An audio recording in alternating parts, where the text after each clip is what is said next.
Dois expoentes da Argentina lamentam a morte de um compatriota. O presidente ultraliberal Javier Milei prestou homenagem ao antigo antagonista e alvo de críticas. Em mensagem publicada nas redes sociais, o presidente reconheceu diferenças que hoje são menores, mas afirmou que ter conhecido o pontífice foi uma verdadeira honra. Durante a campanha presidencial, Milei chamou Francisco de enviado do diabo à terra, mas pediu desculpas depois da reação contrária à declaração.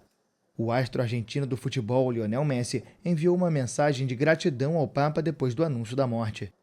Em mensagem publicada no Instagram, o camisa 10 da seleção argentina destacou a nacionalidade argentina do Papa e afirmou que ele era distinto e próximo. Messi também afirmou que Francisco fez do mundo um lugar melhor. O atacante ilustrou a mensagem com uma foto de uma visita ao Vaticano em 2013, onde foi recebido por Francisco, um fã confesso do futebol, a quem presenteou com uma pequena oliveira.